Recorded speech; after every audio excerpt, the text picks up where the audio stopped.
Welcome to CrashMagic. In today's video we've got a performance for a quick but very effective card trick, and if you like it, it's really easy to learn and I'll show you exactly how it's done in the tutorial straight after. A pack of cards contains 52 individual cards, but there are connections between them. There are 4 sets of 13 that share the same suit, 4 of every card have the same value, 26 have the same colour, 12 are picture cards, and so on. And because of these connections, individual cards can interact with each other. I'm going to dribble the cards like this, and if you could say stop at any point. OK, here. In a second we'll take a look at the card you've selected, but as I was saying, the card you've selected isn't really the most interesting thing. What is more important is the effect that the card you selected can have on another card within the pack. As I was dribbling the cards, if you would have said stop any later than you did, you could have potentially have had any of these cards. But this is the card that you stopped at. If you'd said stop one card earlier, you might have had the King of Spades or even the 10 of Diamonds. So, can your card have any influence on a card in this deck? If we hold the deck over your card like this, is it possible? Probably not. But maybe it was. Can you see there is one card and just one card that has been reversed? The 8 of Hearts. So your card caused this card to flip over. But what card would cause the 8 of Hearts to turn like that? For the very first time, let's take a look at the card you chose. Of course, the 8 of Diamonds. I hope you enjoyed that card trick, and if you want to learn it, this is the tutorial.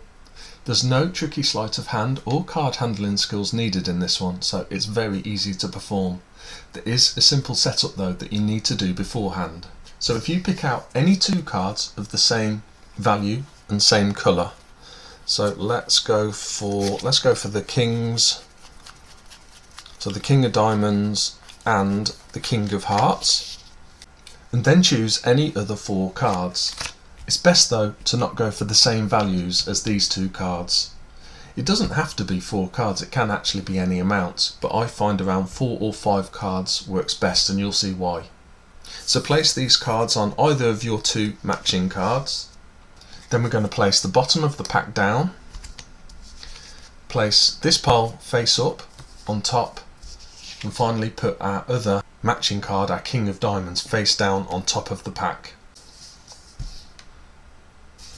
So just to recap, what we've got is one of our matching cards, King of Diamonds in this case, 4 face-up cards of any other value, and then the other matching card face up, and the rest of the pack face down. And that's our setup done, and we're ready to begin. The really nice thing is the trick is now totally self-working, and the only thing that you need to concentrate on for the first half of the trick is not flashing any of those face-up cards. So you now explain to your spectator how you were going to dribble the cards and that you'd like them to say stop at any time.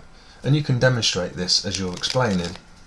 You just need to make sure you don't dribble right to the top of the pack where those face-up cards are.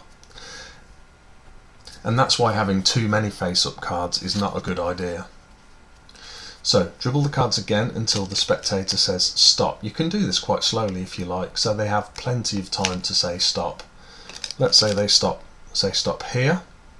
You can ask if they're sure, or you can dribble a few more, and then once they've confirmed that this is where they'd like to stop, you turn over the top portion of the cards and place them face up on top of the pack. Unbeknown to your spectator then, this is going to put the cards into this position with a bunch of face up cards on top, then one of the matching cards face down, then the 4 other cards face down, and then the other matching card face up, and finally the rest of the cards face down. This is then quite a good point at which to, either with the cards in your hand or with the cards on the table, to take a minute to recap how the spectator could have stopped any card and how the card they've selected is not the most interesting thing, more so how their card can affect other cards. This creates some intrigue for the spectator and lets them know this is slightly more than a basic pick a card trick. Back then to the cards, we explain how we're going to see where the spectator chose to stop. So we push off all the face up cards until we get to the first face down card, which is here. It's key to do this carefully so as not to flash the one face up card. Once you get to the first face down card, you can put this face up pile aside and reiterate how they potentially could have stopped at any of these cards. Then place the face down card that the spectator supposedly stopped at in front of them, and you can then show the next couple of cards to again highlight how they could have stopped at a different card. So again, this is why 4 or 5 cards in your setup at the start is a good number rather than 1 or 2. Then turn this pile face up and place it on top of the other pile, which puts your reverse card somewhere in the middle. Now it's totally up to you how you choose to do the final reveal, and there's lots of possibilities. Whether you wave the pack over their card, or maybe wave their card over the pack. You might want to reveal their card first, or you might instead want to show the reverse card in the pack first. There's so many options from here, but however you want to do it, them seeing the reversed matching card in the pack is always a great surprise. Well, that is the end of the video, and I hope you enjoyed that one. See you soon.